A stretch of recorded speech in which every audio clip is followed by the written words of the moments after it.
Alright, gonna give a quick shout out to GL5120. Gave me a $25 tip, said always enjoy your videos of Monster Train 2, so thank you GL5120. I apologize, I think I also missed, I think Alvin Sang had gave a tip earlier, and I don't think I properly gave a shout out, so also shout out to Alvin Sang, giving a tip as well. Thank you. You guys' support definitely means a ton. Definitely appreciate that. So yeah, I think maybe we can take a break from Railforged and head back over to Wormkin. We'll do Wormkin primary. And you know what? We haven't done Spinechief in a long time, I feel. Why don't we do some Spinechief? And we could do a Wilkin? Yeah, we could do that. With Restore, because Restore is better than Root Seeds, I think.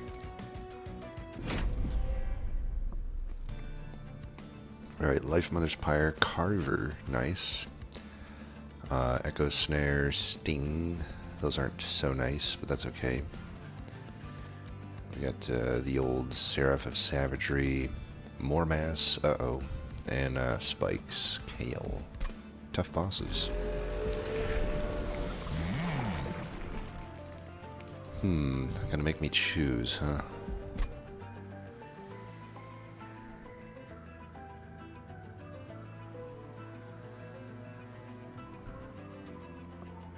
I tend to lean toward Corruptor. Especially into Savagery. I could argue that Decayer probably works better with Carver to some degree, but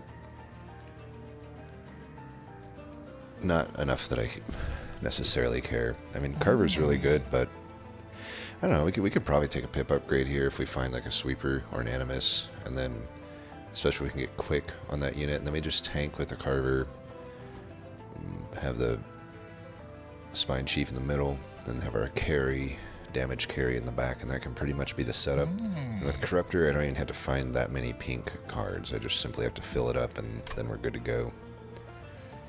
Yeah, I think Corruptor's better. Also, the Adaptive Mutation high roll.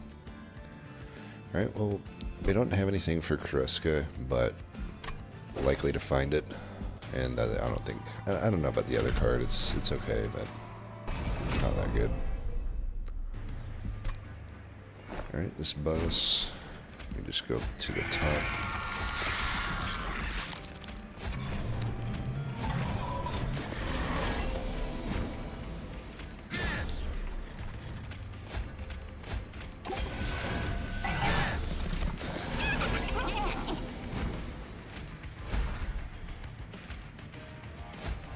Alright, we got them dead.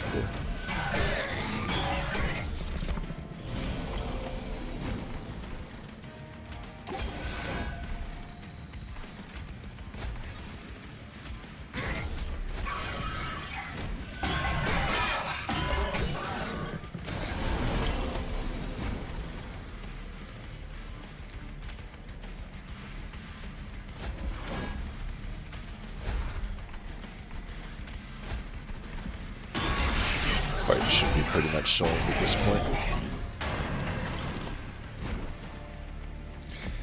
So in the original game, I considered Spinechief the best champ in the game. I liked it. I liked him better than Little Fade because Little Fade could have bad ring ones, whereas Chief can't really. And I gotta say, Fade is not even top 5 champ in Monster Train 2, I would say, but Chief, I don't know. To be honest, I haven't spammed Chief that much. He's probably, every time I played him, he's been great. He might very well be the best champ, I don't know.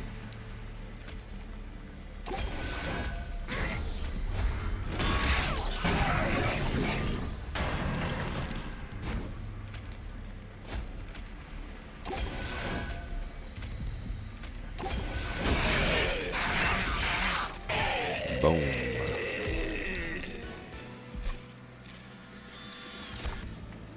pink hosting kin or bounding echoes? Probably bounding echoes.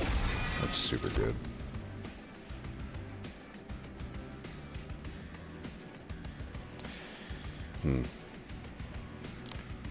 There's a world where detonation makes sense over this, but I think we should take this.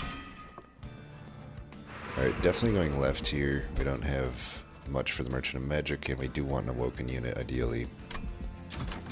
One of the big three, shall we say. Honestly, even an Animus of Speed is probably acceptable. We got Dualism and Titanite. Those could just go on the Carver, if anything. Alright, we got the Husk. Perfect. So, for sure we do Titanite here. That is just happening. Now, I will say the Husk will not be played until after Ring 3, when I can get a pip upgrade. So, yeah, we'll probably hit this steel. I know we are Wormkins, so Trinkets is good, but we already got one of the good ones. Trying to think where I can hit steals. Here, I guess. The steals really aren't very good on this map past this. Either way, I don't have enough money to reroll though, so we should just do this. So, I could just put 20 health on the Husk if we think we're not actually even going to hit a steal. I mean, I'd probably hit this steal. This is the most hittable steal. It does suck that we're giving up a Trinkets, but I don't know. I could also argue we're only looking for 2 upgrades. Quick most of all, and multi-strike secondary. If I don't get those, a Smidge Stone could work though. I could just dupe a Smidge Stoned Husk, and then it's fine. You know, we're doing our damage at that point. So yeah, I think we plan to hit this steel. It'll set up this Empyrean Well anyway. It does suck that we're probably not hitting either of those trinket shops though. There's definitely a seed where I wish there was a Ring 3 steel. We may be hitting the arms, I don't know. For this fight, we can put Husk up top and go bottom here. This is a boss where we probably want to go bottom anyway. Even though I got the revenge, I'm not interested in proccing that. We're just there to clean up stuff.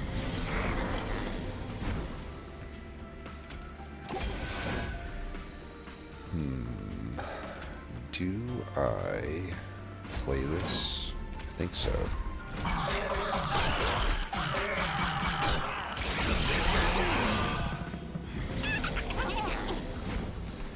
Good. You're dead.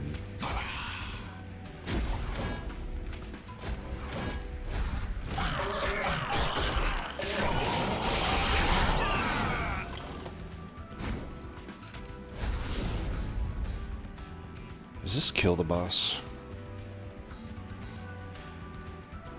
If it does, I should just play this. I think so, because of Titanite.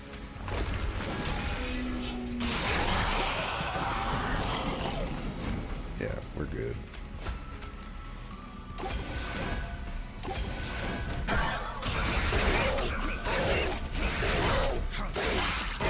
Boom. Hit him with your club. Big old club. Well, we got the proc.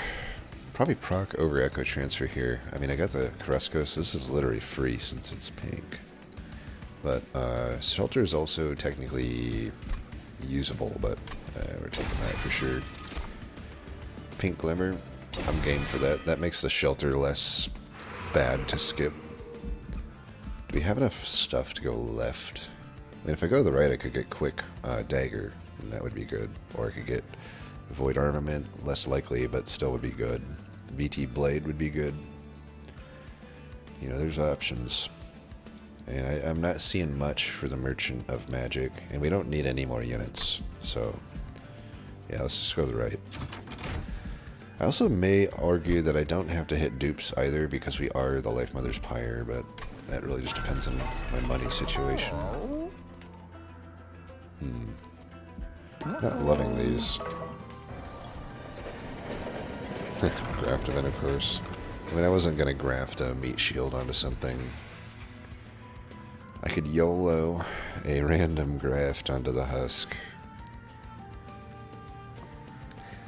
I mean, it's only bad if it's equalizing rings. I think anything else is good. I mean, even a silence thing won't remove the sweep, so even a silence would be okay. I'm trying to think, other than equalizing rings, what else is bad? And even if the equalizing rings, I can get around it by buying this meat shield and just putting it on the unit to get rid of that crap. So I think we go with the random equipment. We can YOLO it. Cursed Dragon Staff. That's probably not really gonna do much. But at least it gives a damage boost, I guess.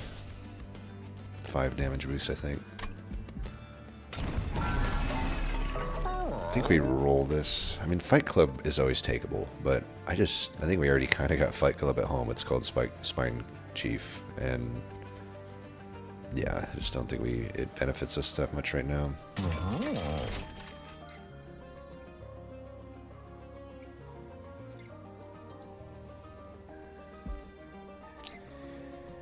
I don't know.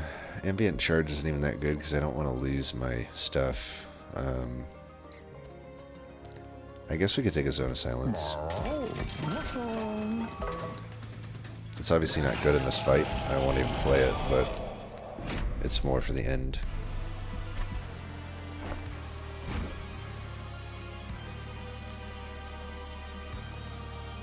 I believe we want to go top in this one.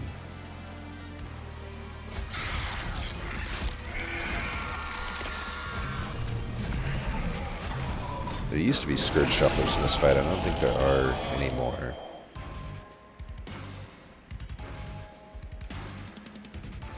I think we start with this. Start with this. I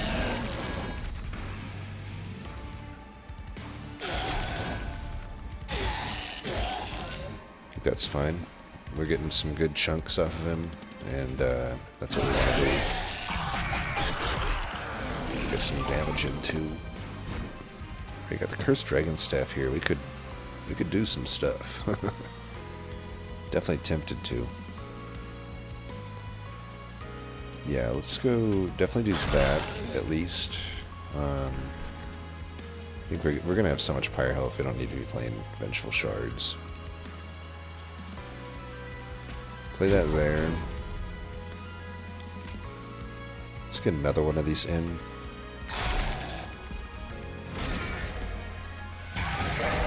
We've nerfed him pretty good here. Alright, let's protect you a little bit, as much as I can, which is not much, but, you know, it's something.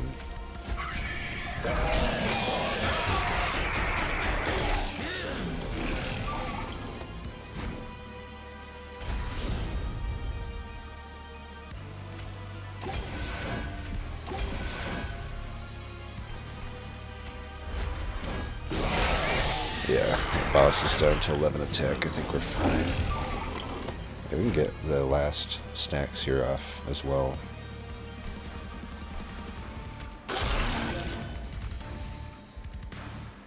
So he'll lose his last stack from the Reap anyway. So we can put these up here, I think.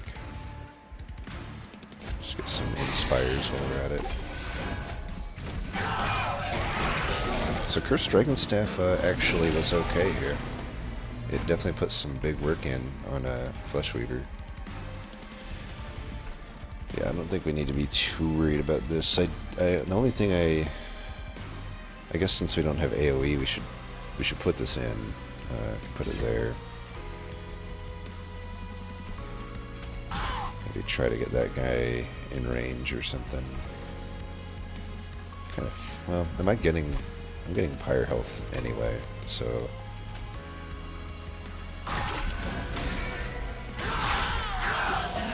Could have just glimmered down there, I suppose, but I'm certainly going to have some spell available up here.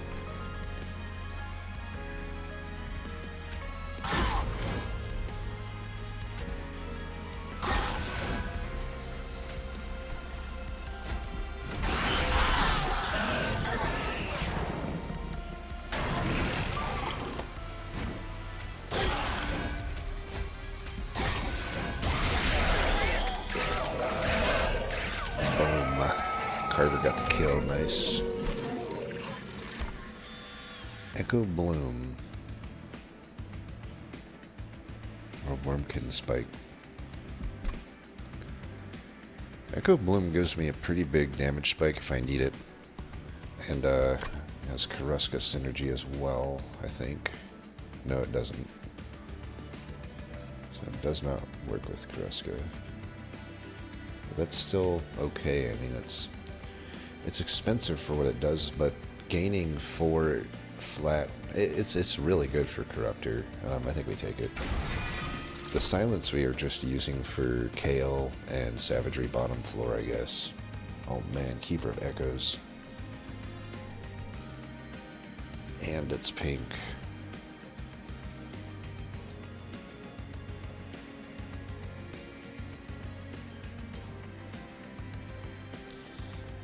Kills me to skip this. It kills me to skip this. But I've already got a Titanite Carver with Dualism. And then I have a Husk to back it all up. I don't really think a Keeper is going to fit into that. Yeah, that is painful. We do have the option to take Shattered Shell if we think that would be better than Husk. I don't think it will be, honestly. Like, sure, I get extra attack, but I'd rather just have the initial beef. That way I don't have to worry about him being fragile, especially in a set. If we don't get quick, even without quick, we have to worry about Spike's Kale and stuff. So, granted, I might just set up bottom against Spike's Kale. Either way, it's Husk. Taking Pip. You know, I actually learned I learned something interesting. You know, there's more than one way to play, that's for sure. Because I saw Lukewarm Toaster Oven, who's a really good player. He had posted his Pyre stats, I saw, and he took Pip quite a lot. I think he had a pretty even spread of what he took, it looked like. You know, for me, I'm always taking Ember usually. If not Ember, Draw. I very rarely take Pip. But, you know, it's interesting to see the difference in strategies. Both are obviously viable because he wins. He has a crazy streak. I think it's like, I can't remember if it was 200. I know it's at least 100. But, yeah, just something interesting. It's like, you can definitely play there's definitely different ways to play the game, and focusing on Pip and getting a bunch of units into a floor is definitely viable. It's just something I don't end up doing a lot, I guess. We are on the hunt for Quick, Multi-Strike, Smidgestone, in that order. It is technically possible to not get one of those 3, but it's almost statistically not. But if I re-roll and I hear, it's like, it's technically possible. BT Blade.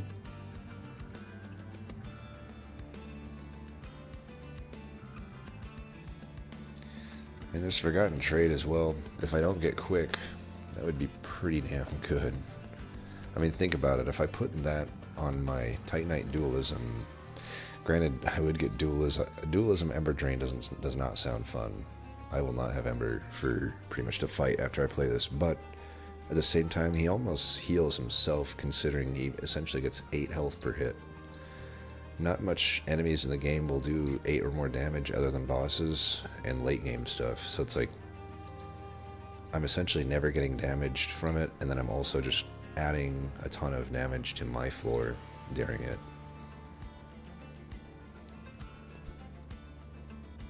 But I think BT Blade, just take that.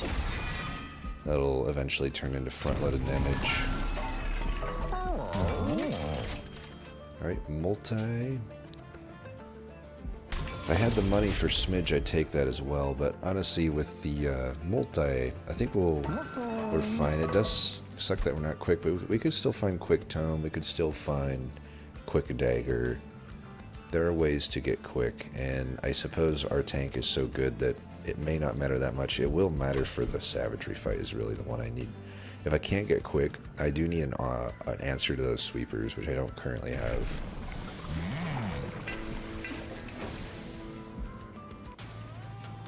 I may still hit another steal. We did identify there was this steal we could hit.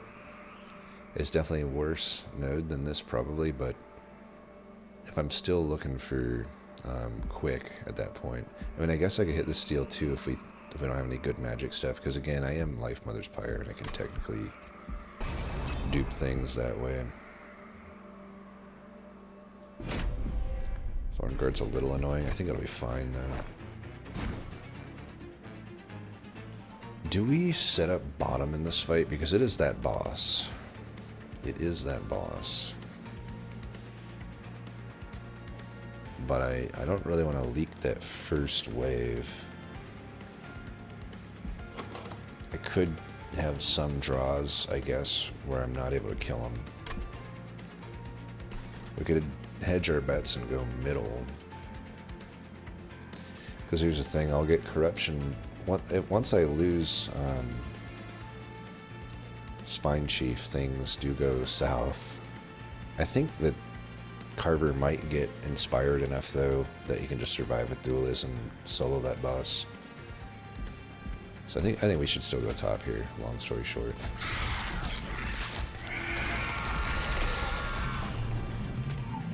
I got just enough Ember here. I probably will want to BT Blade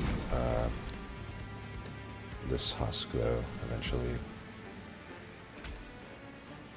Could stack some regen on, I guess, Spinechief or Husk Hermit. And again, I think I'm not caring too much about taking Vengeful Shard damage, so I don't think it's... Yeah, I can just heal back at the end. I don't think I'll ever leak again, so I might as well just get as many Inspires as I can here, just to make sure we don't die to the boss. Don't take any chances. I do steal kills here if a BT Blade is not found, but I'm okay with that.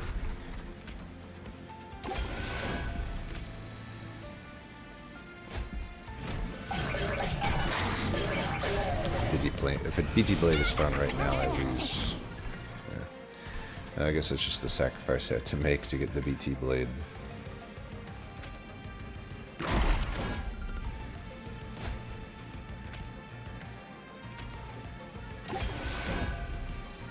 Didn't get the collector, unfortunately.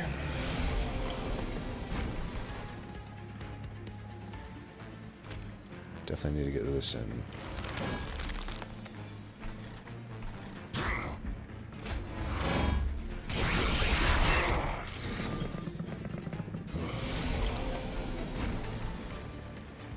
Alright.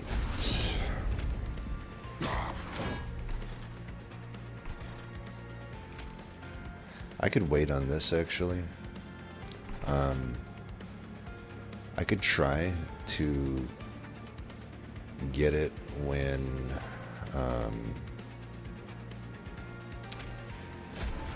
I could try to get it when the boss meets me. That way I can continue to inspire, maybe.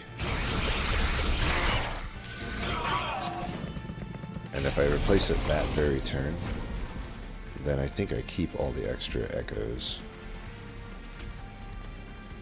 I'm actually going to put the scaling here, I think, just in case.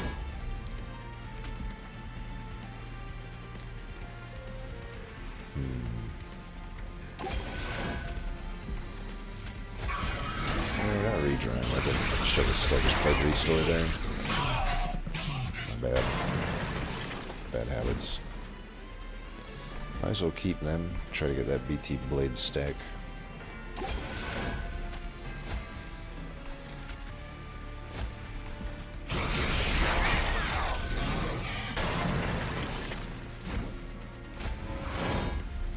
Alright. I guess we'll get rid of this then instead of the Zone of Silence. Nice. Got some stacks there. Really. I wonder what we got in one fight. 12. Could be better. If I'm quick, I can get more. I don't think this is a deck that really wants Revenge of the Damned. Then again, this could be an answer to that sweeper, but so could the Soul Cripple. I would probably prefer the Soul Cripple. There's also Chamber of Recall. I don't love that as much. I really don't want to see Echo Snare back, and I don't know that I'll be able to remove it. That would be, it would just be Echo Snares and Bonding Echoes coming back at the moment.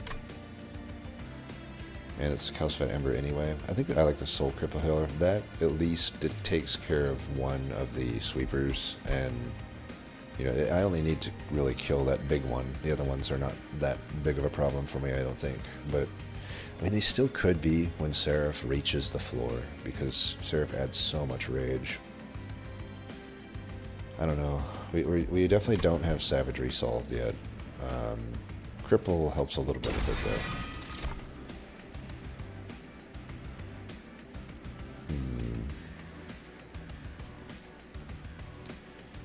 Is this a deck where I wouldn't mind Invigorating Solution? I suppose so. Alright, we'll go left here. At least we have a chance at the quick thing. Making the BT Blade deployable is also fine. Obviously the banner's kind of wasted. I don't necessarily have a good dupe though. Honestly, it's probably just the Razor Sharp Edge, I guess. I could also dupe the Cripple, I guess, but that's not amazing. But again, I don't know that there are many trinkets that actually help me solve Savagery at the moment.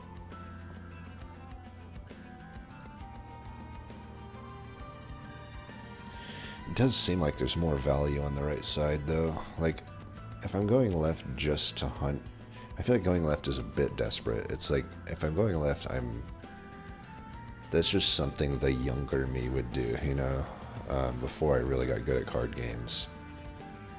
Now, obviously, I still make a ton of misplays and stuff, and hey, maybe I go left if I don't think about it that much, just because heuristically, I will always target the dupe on the map, right? So it's not out of the question that maybe a lot of the times I would just go left, depending on my state of mind. But in the current state of mind I'm in, I feel like I'm seeing things a little clearer here, and I feel like the left is a bad play because we're just almost certainly not using any Wormkin unit, not even something passive like Clareminder. I don't think we would want.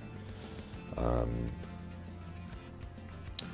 mean, maybe, but it wouldn't be that great, I don't think. And if I'm only searching for the Quick Dagger, I mean, I don't even have a 50-50 at finding that. So that's like pretty desperate.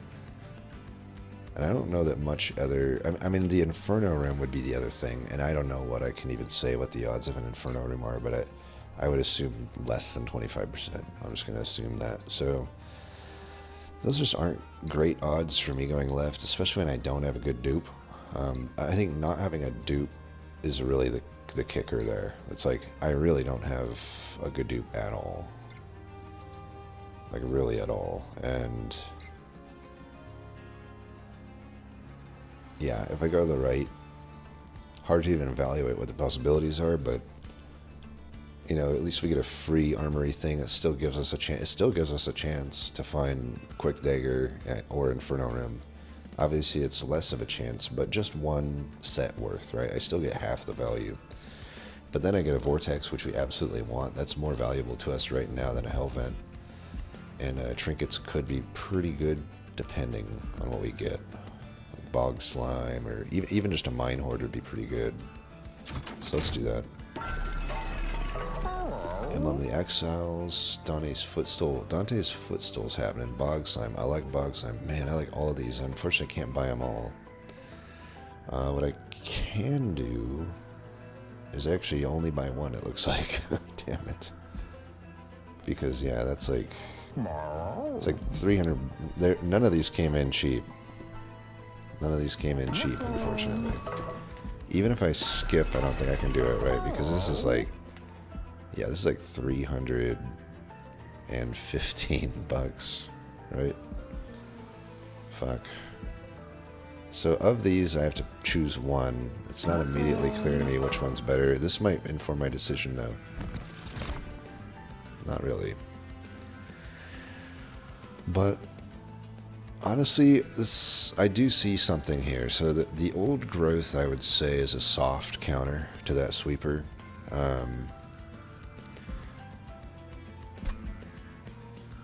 it's a soft counter to it. And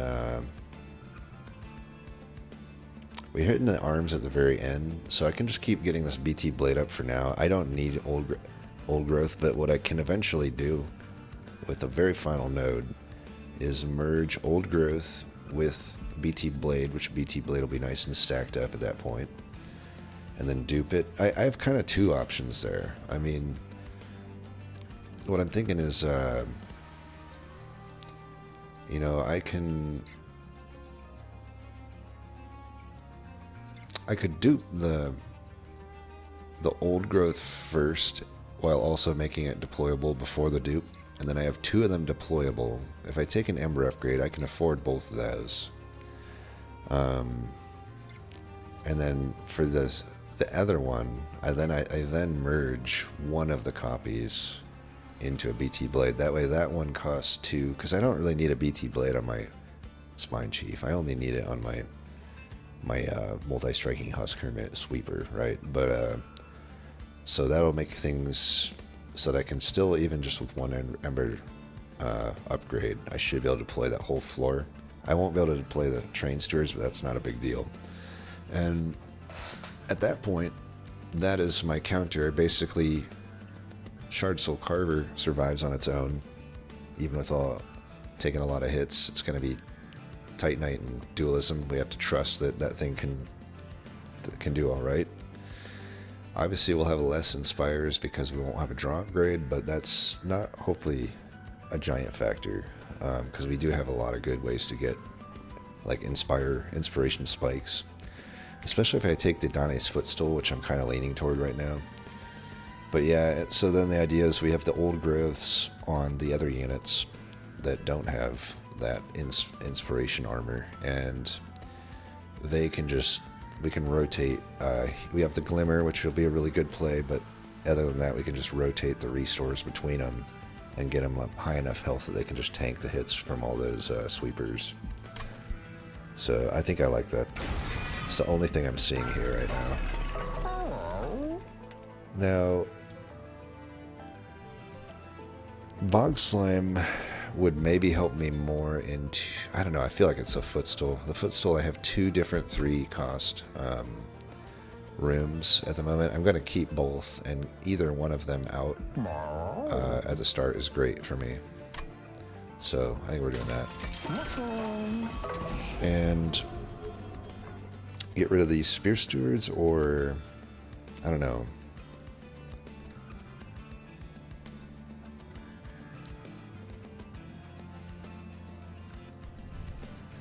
I suppose Echo Snares, I can always just play it in the Pyre Room if I need to. I feel like it's better than the Stewards, but obviously I don't want to play it because of BT Blade. I don't want to steal kills from it, but it is there to do some damage if for some reason I need that damage. Whereas the Stewards, I don't really know what they're going to get me at this point in the game. So I think they're out. I could remove another thing with gold if I wanted to, but I really don't think I need to.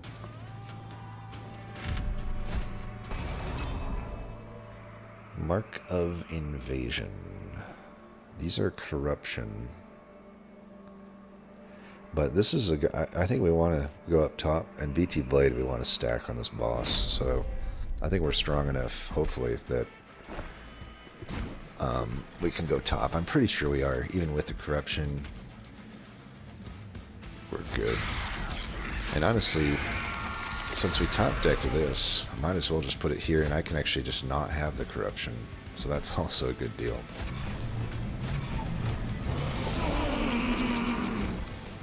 I was going to say, I didn't say it because I didn't want to jinx it every time I say it, but apparently even if I don't say it, it happens. So as I was going to say, the only time that is not so good is when you literally top deck this stupid ass card. I mean, honestly, I could probably argue that I don't gain much from playing this here. You know, I can already inspire. You know, I gain empty max candy slots, horde or whatever you call it, and And then I just get 4. I mean, I can get 3 here anyway. While not getting any corruption. Yeah, I think we just draw back to this. Ooh. Since we don't have BT Blade in, actually, this is fine to actually kill all of them and not even have them hit me, I think.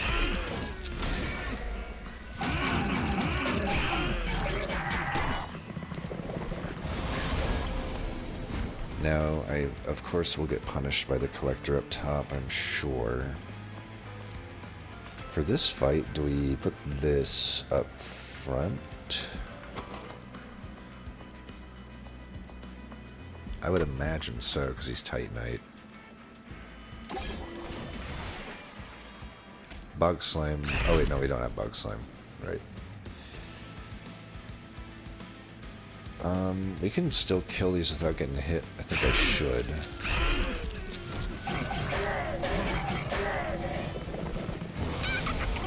Okay. I'm down with that. Alright, there's that BT Blade. Definitely put that in. Get some kills. I just stole kills for myself. It's probably not going to matter considering that, you know, we have,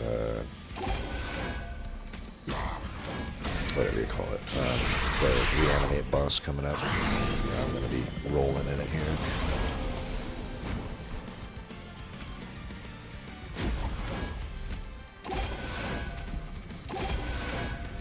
Silence is really nice here. I'm kind of glad that I have the... Honestly, the silence room was better for this fight, for sure, than having the other one in. Can't keep up with the max health here, unfortunately. This actually doesn't steal a kill. It just makes it look like it, but it's only 3 damage, so that's fine.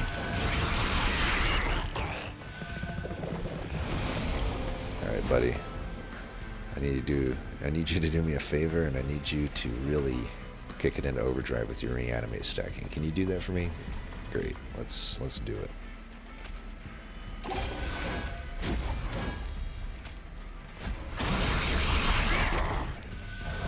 We are scaling. It's up to 26. We'll see what it's at the end of this. I mean, these guys obviously will steal 2 kills per thing, but that's fine. I'm a-okay bottom decking this. That's like the best case scenario actually to bottom deck this, because then I can get through all this without it.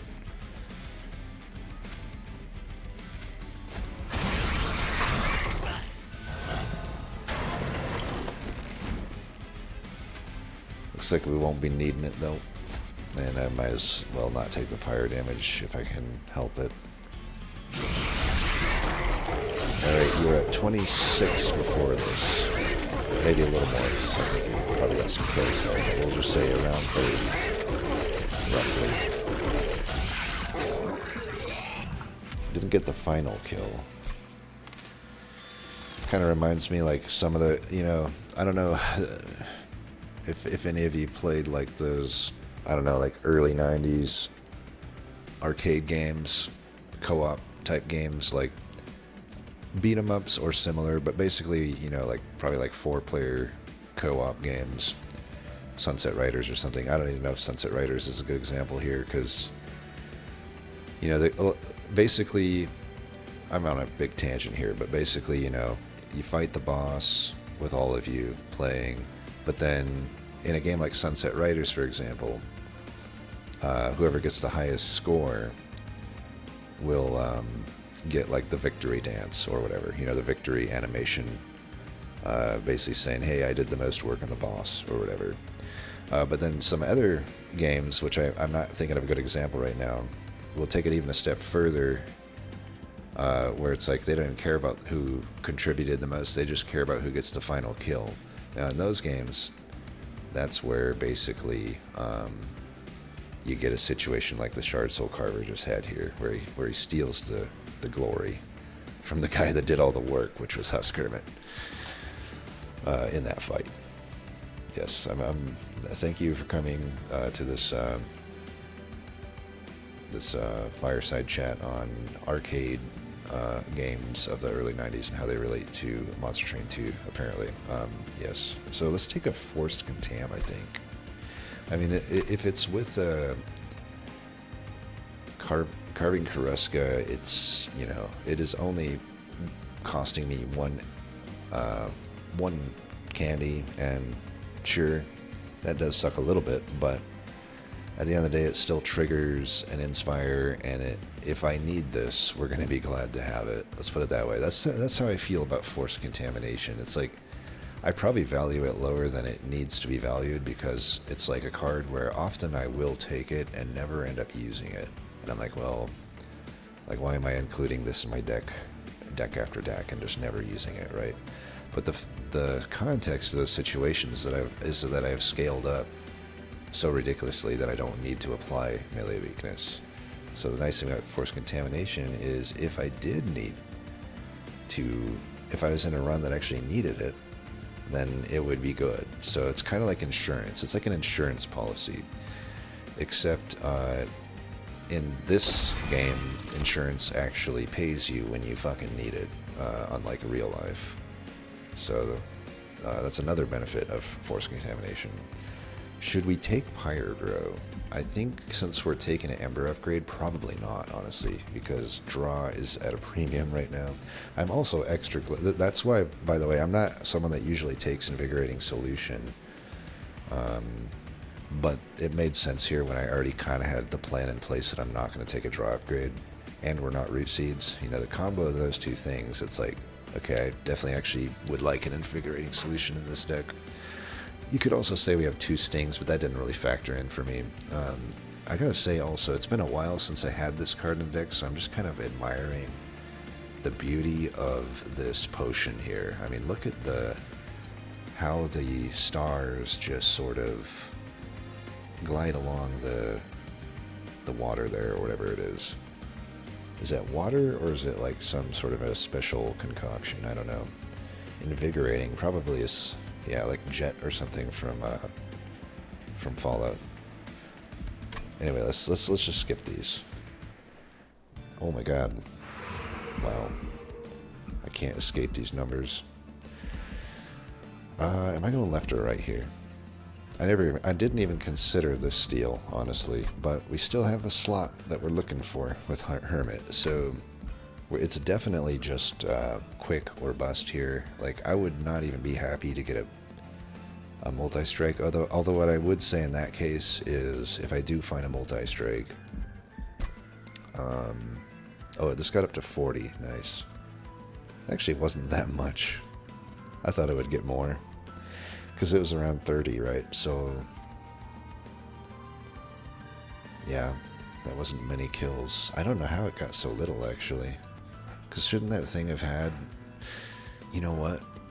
I don't think Room of Silence affects the boss, right? So it should have still resolved and everything. Either way, it resolves in the lower floors. So I don't know. I thought it would have had like, what is it, 16 reanimate or something? Because it starts with 8, and I think it gets 4 on resolve. It's like 4 or 6 on resolve, right? I don't know.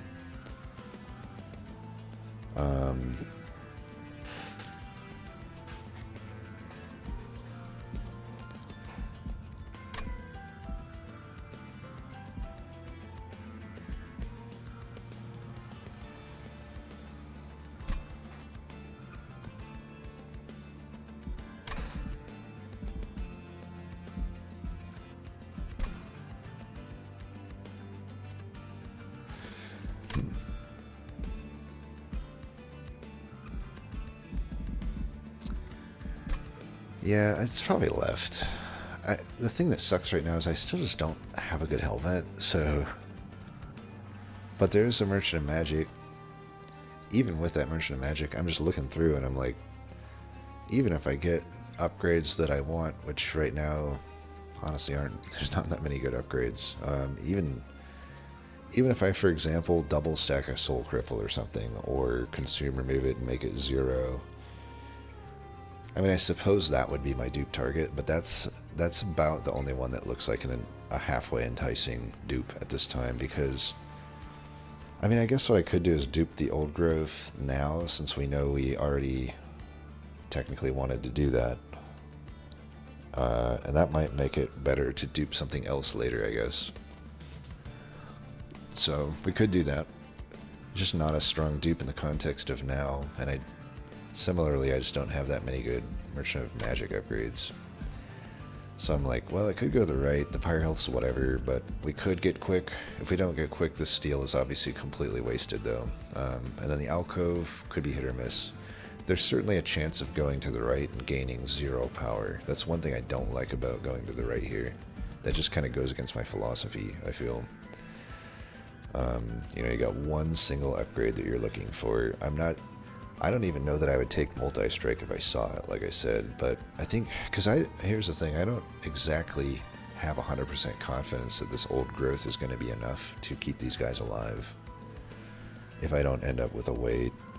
But cripple could probably help with that, so, there's several upgrades we could probably use on cripple. Permafrost, double stack, and consume remove. All 3 of those are pretty good, and it would be dupable. I think we go left. Alright, we got the consume remove already. I would not hold anything here over. I don't think. Well, I could see maybe Glimmer. Then I could 0 cost it and hold it over. At that point, I'm getting my old growths both procced each turn. That's actually happening. Yeah, let's do that. Plus it's pink. And we'll reroll here for sure. Probably Surge Stoning these is fine. Surge Stone that, I guess. I don't actually I haven't really found much use to playing it right now. Well, I originally was going to -2 this, but I could also just double stack it. I don't know. Double stack seems less useful to me than just putting the -2 on it, because then I can always play it if it's 0. And I don't think we really need 30 Reap and 2 Root. Like, the 15, we're already happy with the 15 Reap and the 1 Root. That'll already deal with the thing we're taking this for, which is that Sweeper. So I think we're just gonna stick to this. The other option, I guess, is we could take the... Yeah, I know, this is just the only way.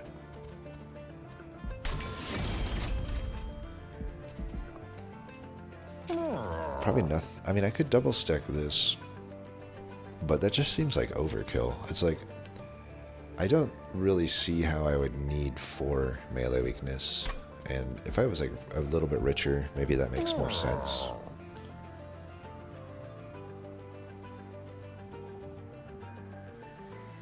Could have also argued maybe just settling for -1 and intrinsic on that,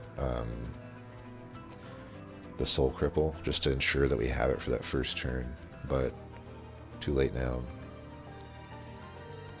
Is there anything I really care to intrinsic? I could intrinsic the invigorating solution, I guess, but I don't love that, because then I don't play it again. I'd rather 0 cost something that is not consumable. As weird as it is, I kind of feel like it's just a restore.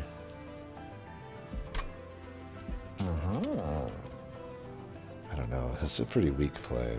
I mean, this does set up a turn 2 that's good. Gives us some speed. I think this is okay. Just kind of sucks to not use it on a permanent card, but that's okay. Double stack, yeah, I'm just not feeling double stack here. And 10, I guess I could put 10 on one of these. It's probably worth the minor amount of gold. You never know if I might need a big heal with into savagery, right? And so, as far as what the hell meant, I still think we could do the old growth. I think right now I'd gain more out of the cripple, though. You know, if I, going into Spike's Kale, if I don't get the manifold, the 50-50 on the silence room at the start, then we will be happy that we have 2 of those, I think, because that will take care of the cherubs somewhat. It doesn't take care of them that cleanly, but it helps. And I will need some help there, I think. Honestly, I probably should have done old growth now that I'm thinking about it, though, because I'm like, well, if my whole thing is I'm just worried about my units dying to the spikes, I probably wouldn't be worried if I'm taking the double old growth. But then again, I wouldn't be putting the old growth right now on Husk. I would absolutely be still trying to get BT Blade onto it. So, I don't know. I think it's still okay what I did.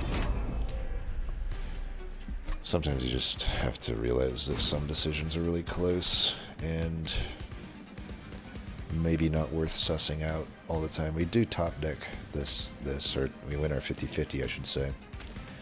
So we're pretty happy there. That means we don't have to go mid. Probably, we don't have to go bottom, but we probably still should go mid. Because I don't want to let these cherubs have their day here.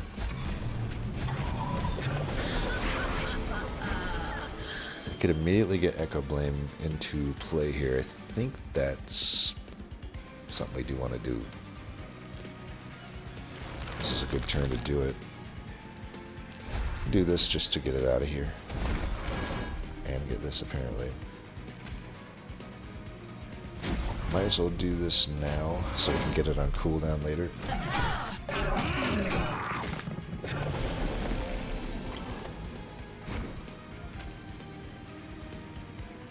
So for this fight, we want this here.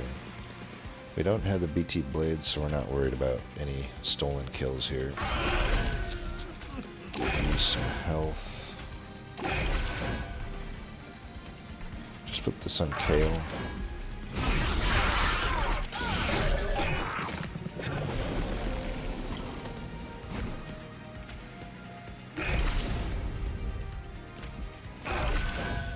Bottom decking the BT Blade, it looks like, but what are you going to do?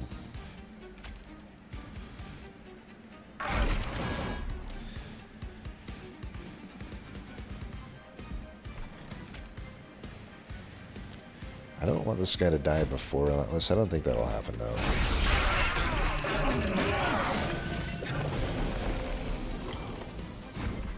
Alright, there's a BT Blade. Let's get that in. And again, I'll be getting Pyre Health, so we can... If there's better plays to be made here, we should do that. Might as well just keep doing that. Oh, that killed him. Shit. Well, fucked that up. Now I don't even get any kills with him there. Oh man, okay. Well, I gotta be careful with this Glimmer, apparently. 600. He'll only be back one other time, so we can put this here.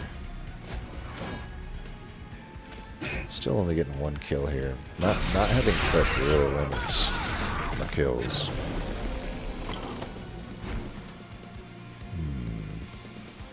Shouldn't kill, right?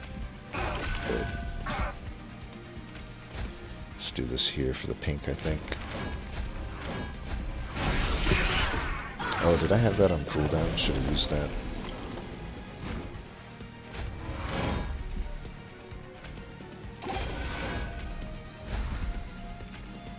Alright, I won't use that here.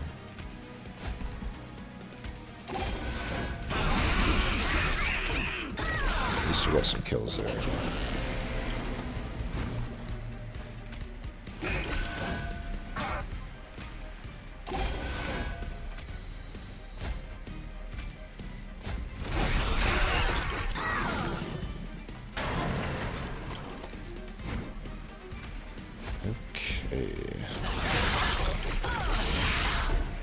Alright, at least we got the kill there.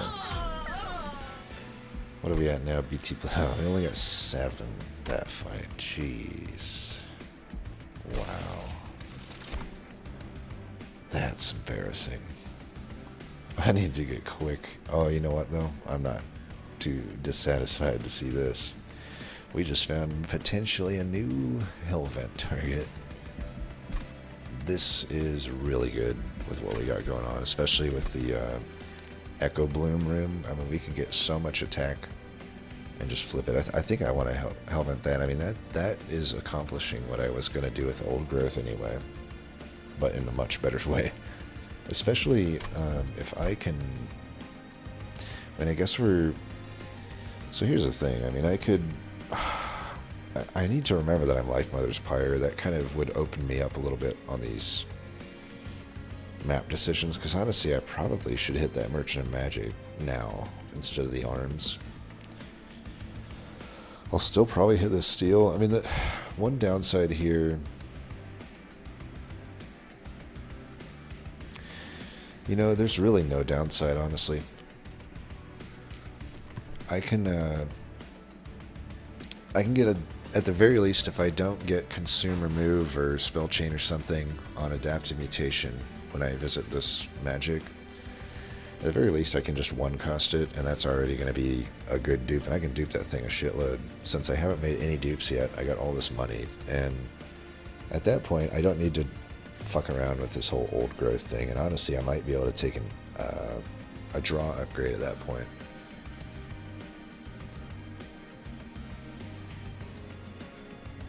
Yeah, let's do that. So we're gonna do the Adaptive Mutation. Now I don't know, because it's like, I was gonna take Ember because we're gonna get those additional equipment, but if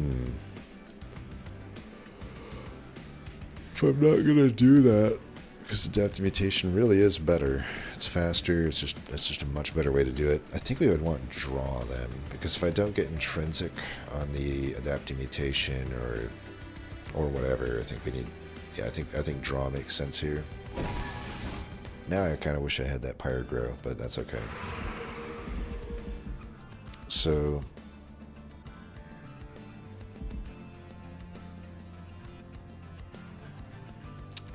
we kind of wanted to hit the steel, but I'm looking at this and I don't know.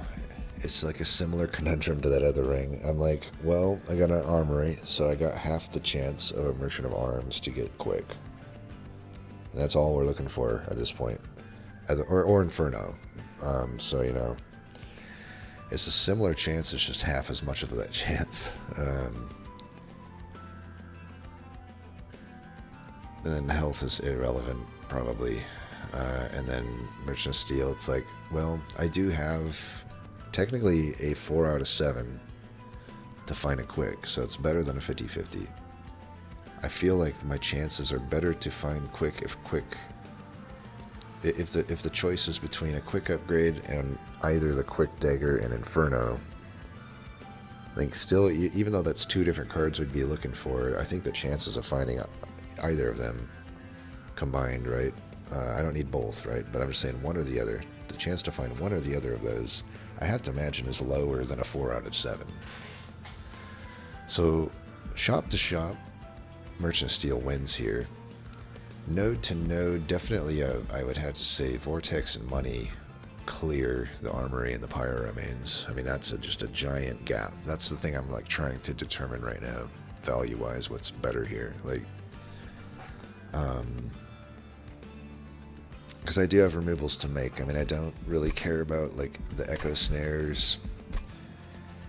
And honestly, if the quicker I can get to these Adaptive Mutations, the better. So removals is really good for that, which is further making me want to move toward that. And again, I don't need quick, and I don't need Inferno Room if I have those Adaptive Mutations going. And if I think of it in that sense, so we kind of already have a guaranteed way to win this. I should just support that, and free removal plus money would be the way to do that. So I think we actually go left here, even though the shop is certainly worse than the steel here. If anything, I can still like deploy my BT Blade or something. I don't know. Old Growth, I guess, will just actually go on the Carver. I don't know, even in that final battle. So yeah, I mean, I can also get rid of Fracture. Then I guess the one advantage of Echo Snare is that we know that Bugs, well, yeah, with Bug Slam out of the pool, I don't know. Like, Echo Snare, it's not pink, but at least it consumes itself. And it does do more Reap if I need that Reap to actually do something versus Fracture. But the advantage of Fracture is that it's pink, so I can, as long as there's an enemy on my floor, which in the final battles will pretty much be always, you know, I'll have a way to inspire that floor and gain echoes on that floor. Which honestly is also something I need in order to support the adaptive mutation. So I do feel like Echo Snare is the odd man out there. Yeah, let's get rid of the Echo Snares. Because I do need to generate pink stuff in order for the adaptive mutation to actually do something. Oh my god, look at that. And doesn't even matter because we got this. Amazing. Well, easiest choice of my life right here. We pick that, we put it there, we confirm the merge, and then we deploy it. I don't even need a reroll. We're solid. I got this game on lock. Yeah, just be full Corruptor. I don't know that we would ever want to go with the Corruptor. The only thing I guess I could say is I still might... what am I going to do in Savagery? Do I set up mid and we silence the bottoms? Because sometimes I may not even be able to silence that bottom in time if I don't 50-50 that room. Because I definitely want both these rooms. I don't want to like remove one just to make the other one work. But I guess what I'm saying is like I could reroll here and maybe in some cases I could find whatchamacallit, another Zone of Silence. It's rare, but probably worth the roll. Oh my god. Let's go. So now I can silence both those bottom two rooms and just set up top. That's basically what I was getting at there. So perfect. Hell yeah. I could feel it in my bones, I guess. The immediate punish for not taking that Ember upgrade, by the way. Well, this will be a good precursor to this fight. I mean, if I take the Ember downgrade, it could be quite a lot harder than the final fight, honestly. I mean, these guys can really do a number on your power. They can really hurt you. I mean, I could probably just set up bottom, though, in this floor. Or in this fight. Of course, I don't start with my equipment. I don't know. This is so much gold to give up here. Like, but I am giving up almost certainly. So, like, if I would go down to 3 deployment Ember. So, I would have to make a choice. I either deploy Husk plus the Shard Soul Carver, and then something, you know, a Steward or something at 3. Or alternatively, I could put the Husk down and put the equipment on, but then I would not have Carver in. I mean, honestly, that's the route I would go probably, because that could work as long as I get a good enough starting hand where I have a decent amount of pink stuff. You know, my multi-striking quick Husk that already has some damage from BT Blade should do some pretty good work. Also, there's the chance that I have a 2 out of 3 now to get the silence room at the start, so that also just would allow me to go mid, if anything, and there's that as well. I think we take it then. I think that's the call, and then we can get Carver in later. I know we missed out on a bunch of scaling with it, which is the risky part here. Damn, we started Echo Bloom as well. Fuck. Because of the Ember downgrade, I cannot play the other thing unless I can Kareska it somehow. But I don't even think I have any zero cost extract cards.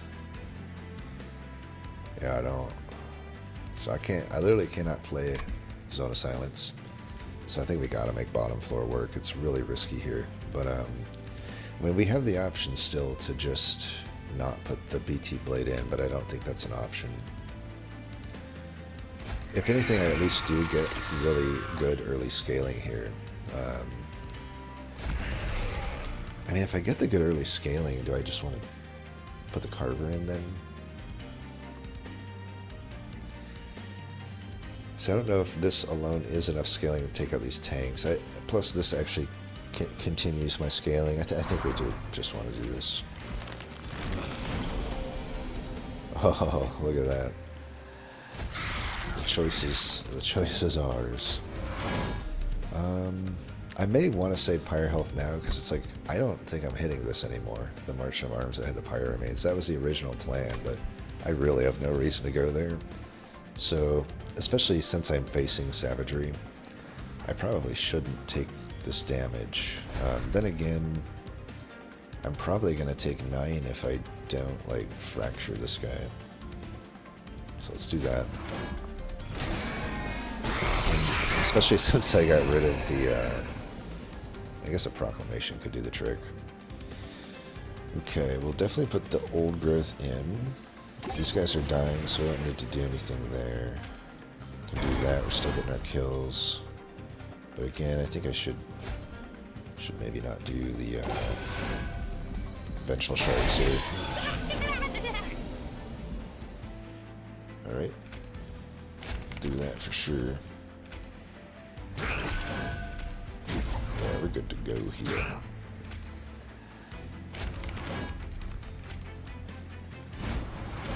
Might as well do that with the Inspirers, right? Okay. Give up a little bit of damage there. Right now it doesn't make sense if I don't have another Adaptive Mutation, I suppose, to do that. But it could make sense on one of the, like, here it's just objectively forward on both the stats. And here it kind of is too. We could just do it here. That's pretty much guaranteeing that we beat the boss. I can't even remember if it's Rax or who it is, but whoever it is, we're definitely going to win.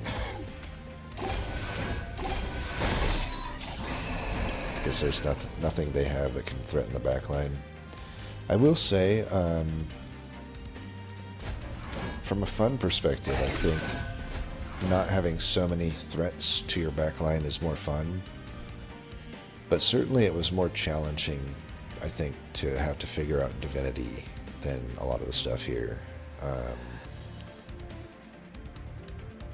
Because even with like a quick sweeper, there were sometimes like some threats to your backline, either through spikes or something like that. It is something to think about, because it does seem pretty easy just to like protect backliners in this game. Alright, we don't need to play anything here. We can just do that also. Got him. What's BT Blade up to now? 83. Alright, seeing with the quick, you get your kills. I mean, I basically made more of that fight than I did with the Reanimate boss. Soul. Returned Soul. Certainly not as good as it was in the first game, but it's still decent. Not having the cost reduction, though, I do miss that. Was it OP? Probably. But do I miss it? Sure. It's takeable. It would help me thin the deck out. That's mainly just a good play, though, if I get Consume Remove on the whatchamacallit.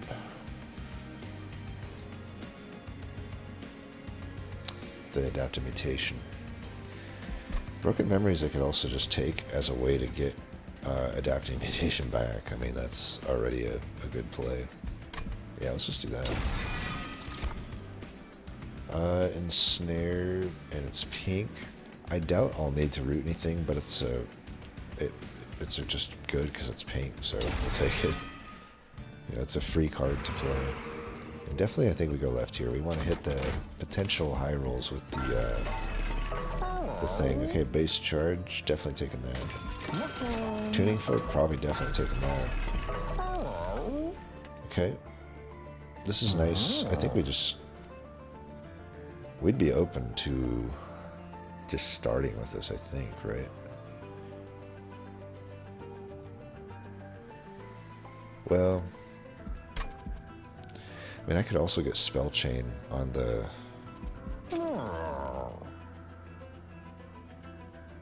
I think we do this. If I get Consume Remove, it's okay if it's at a 1. Because I got the -2 here anyway, right? So if I reroll for consumer move, this is still the better play. There's also a chance that I get Spell Chain on the Broken Memories, and I can also use that to just keep bringing it back.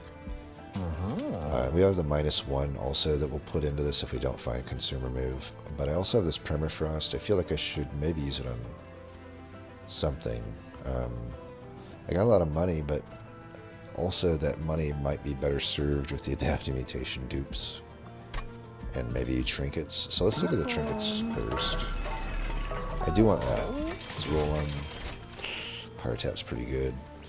I don't think this is a deck that actually needs Root Split and Mask. And obviously Capricious is not takeable. Alright, let's roll it. I don't think I need the... Okay, we do get Consumer Move. Look at that. Beautiful. Definitely still duping it as many times as possible now. From here, we do this as many times as we can. Okay, I'm 10 short. That Surge Stone I bought ages back is coming back to haunt me. Lesson learned. Oh well. So I'm trying to think. With my current Amber amount, which is 4, right? We don't play the Stewards out, so shouldn't I just remove them? I think so. Am I misremembering my deployment Ember? I think I'm not able to play those, but yeah. Is there anything else? Got this extra money, we should probably use it.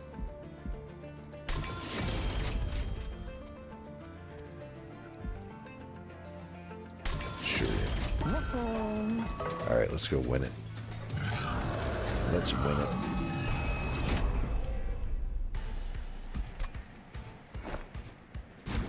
So silence, so we can set up mid. We could technically set up top, but really no need. Just set up in the mid.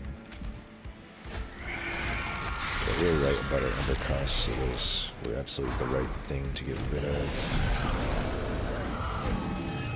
Okay, so many things we can do here.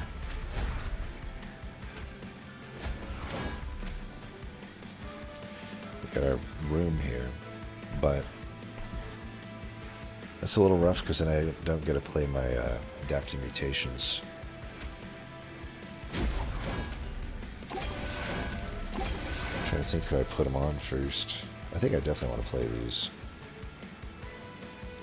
Give it to you to start with, and then just double play it here once. It's already hyperscaled our damage.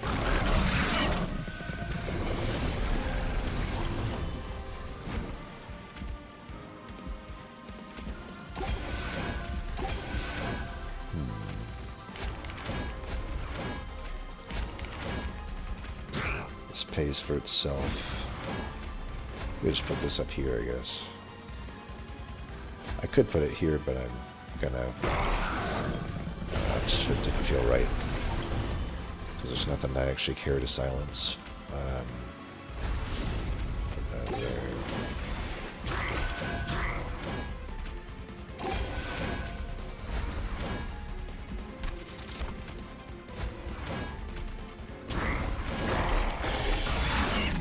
Good slaves.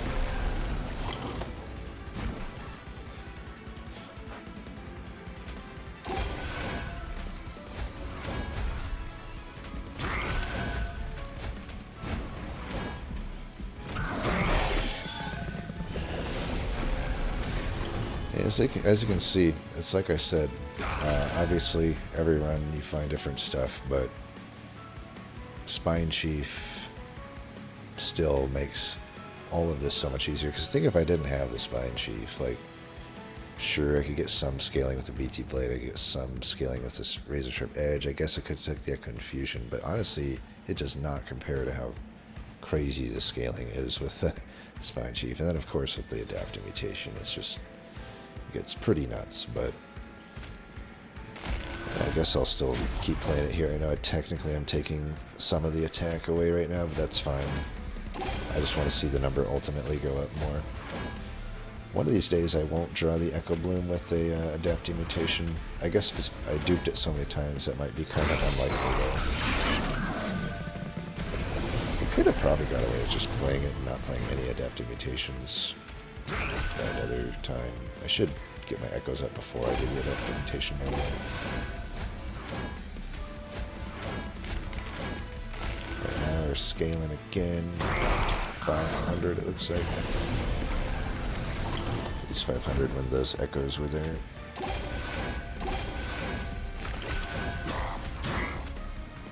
Alright, now we're up to 500. Didn't get a flying kill, but that's okay. I just want more BTs. I want more BT blade stacks anyway.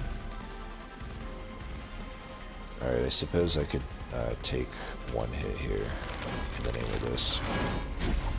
Could have also saved that for the boss, but he has 200 health, so I didn't really think I needed to. Maybe we can hit an adaptive mutation here. Dang it, we didn't get one. I could have got the number up really high with that extra echoes on the room. I think if I run into that situation again, I'll play the room, as much as it sucks to do that.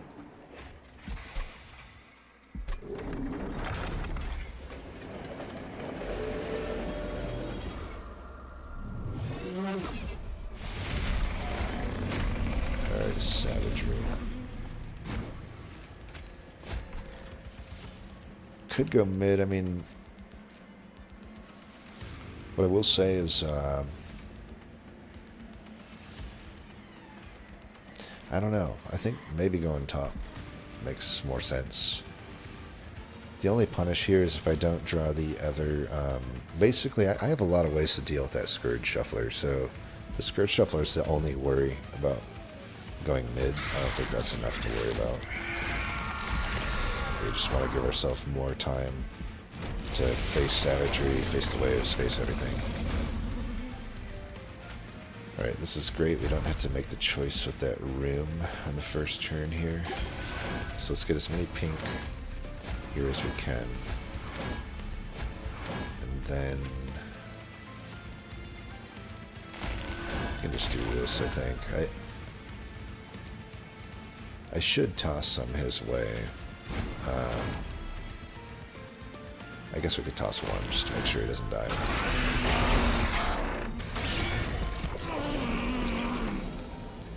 So the fight is largely solved. Yeah, when I see this, I'm getting it into play. I know it's going to prolong the fight because of this, but I have the, I do have something, I have the melee weakness that I can play on that guy, so we can catch up there.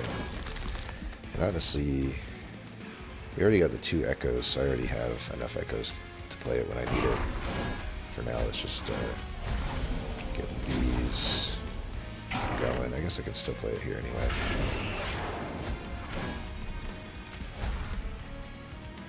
I'll have the Proclamation or probably the Invigorating Solution. Okay, Entropy's almost dead.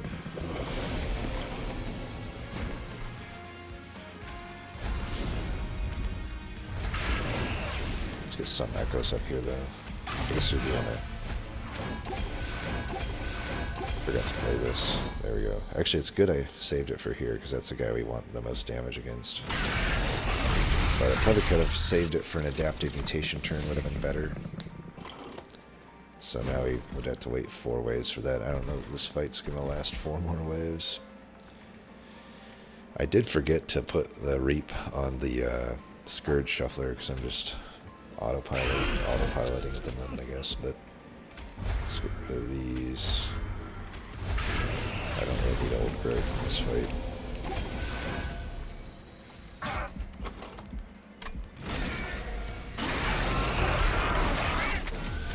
Yeah, by the time Savagery reaches me, this fight will be probably over. I just need to hit 1 melee weakness up top, I think. Granted, I didn't double stack it, so maybe not. That could be, I guess, the one time where it would, I guess we could probably, this doesn't even help us that much, right? Probably better just to put it there.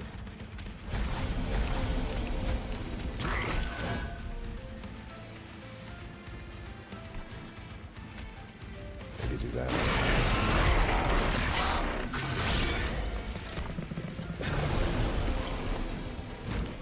is that card? Forced Contamination, where are you? Dang, okay, I guess we're not killing him here. We kind of bottom decked everything. It's like, on the second cycle through at least, because we didn't get any of the adaptive mutations and we didn't get the Forced Contamination. So either one of those would have helped us. So I guess we will be getting Bloom Burst again, so we can combo it with the, yeah, we'll say it's a glass half empty, or half full here. And we'll say that we'll draw adaptive mutations, all three of them at once, so that's what we're going to do. And then we're going to get the Bloom Burst, and it'll be glorious. I can already see it.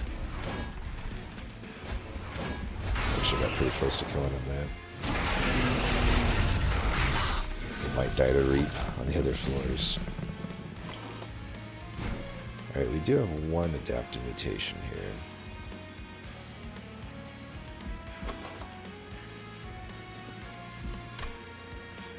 If I think of things in terms of, I have 12 cards and I'm drawing 6 each turn here, I don't have anything on Endless or Holdover. In that context, I could argue I have a kind of a loosely a 50-50 at getting 2 adaptive mutations next turn, which kind of makes me want to not do the Bloom Burst this turn. Plus I don't have many pink cards even really accompanying it, so I think we will just not do that.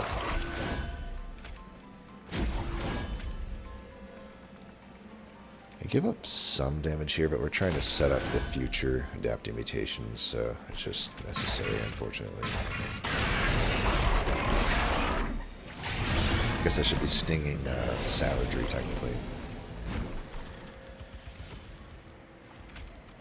Alright, let's skip all this crap.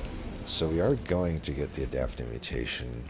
I actually don't want him to die here then, because I do want to see that number get to the right number. Oh, I guess this on Holdover we don't want to play either. Let's just get this here.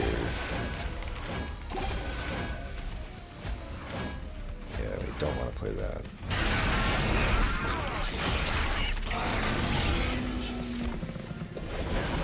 Alright, we can do it now. I want to see the number. I want to see big number go up. I didn't draw any other stuff here. Whatever. Okay, big number did not go very up there. 500, I guess. That seems to be our threshold. Alright, whatever. GG.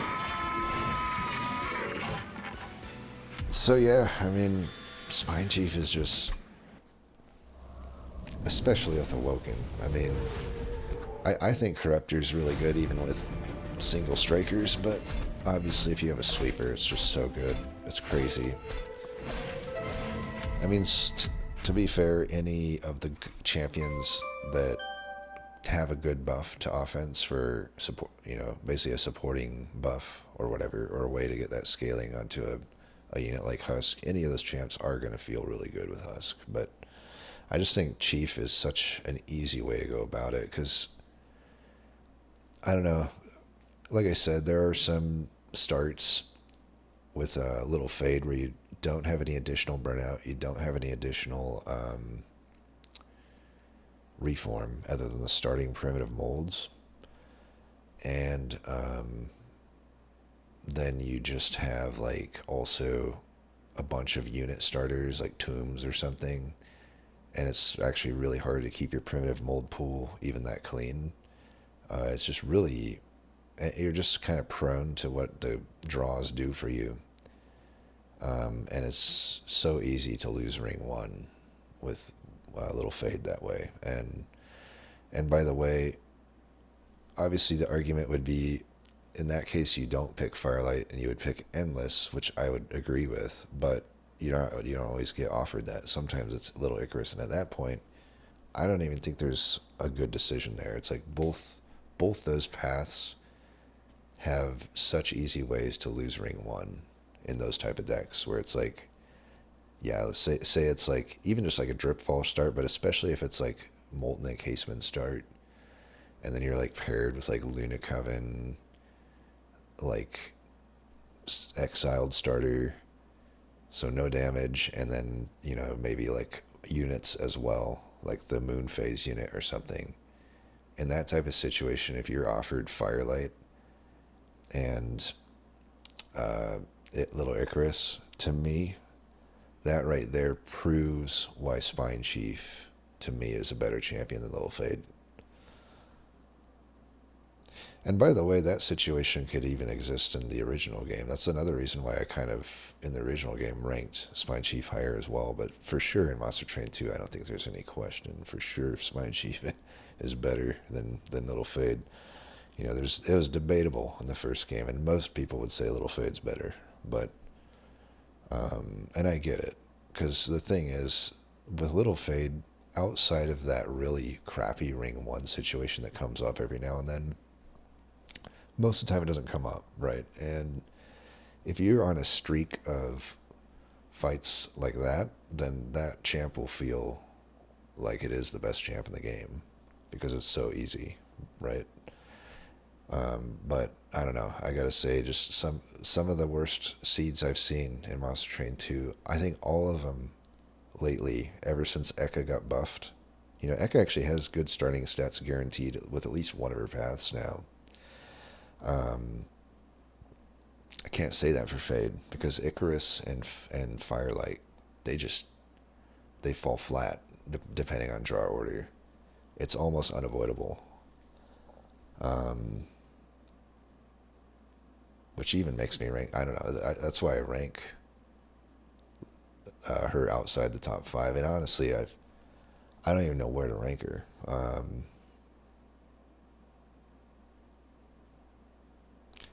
I should go through and rank the champions now that we've kind of sat with the DLC for a while. The thing is, I still don't even know where I rank the new ones. So it's like I don't even feel I'm qualified to do that yet. I think I need to keep playing a little bit before I make a list like that. But if I were to just spitball right now, as I look through all of these here, I think I at least can group them. I can't give you individual numbers. Like I don't even know who the first overall best is, but I know for sure, to me, both of the Lazarus champs are in the running there. Not necessarily because the champs are that good.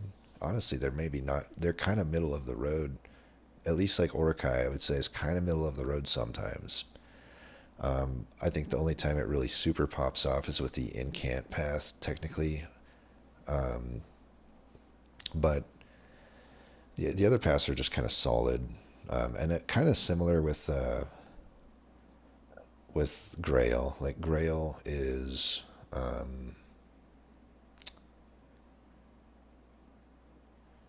you know, I think Living Armory can go pretty hard, and in some cases the permascaling path could, but it requires some shenanigans that often are not going to be able to be found. But you know, I'm thinking like Hall of Mirrors, stuff like that. You can Hall of Mirrors the champ, and also the I guess to some degree the grafted units that are coming down. I can't remember if Hall of Mirrors really has a useful interaction there though, because I think it only puts the item on one of those units, if I'm not mistaken. Either way, you would only get the one permanent equipment scaled there, but either way, it's still just a lot of permascaling. Man, okay, you know what? I can't go through all of them that in depth. I'll do it in another video. I don't have the energy or the time to go through all of these. I don't. That's not gonna work. But I'll try to figure it out. I think I got a good idea if I sit down with it and kind of. It might be a good chance to review my data. Honestly, the problem is I don't have useful data right now because I haven't like lost. I would have to go to like Soulforge. I guess I could go to the only time I'm even losing is at the whatever this mode's called, Soul Savior. So it's like I guess I could kind of rank them based on that, even though obviously Soul Savior doesn't really represent the normal game. It's like it still does, I guess, kind of give some idea of who does better. But then it's like I'd probably say Wildenton's the best champ in the game, because honestly, for this mode he kind of is, but only when you get Strangler though. Still, but Yeah, I don't know. I'm just on endless tangents here. Anyway, I'll just end it now. As always, thanks for watching, and until next time, peace.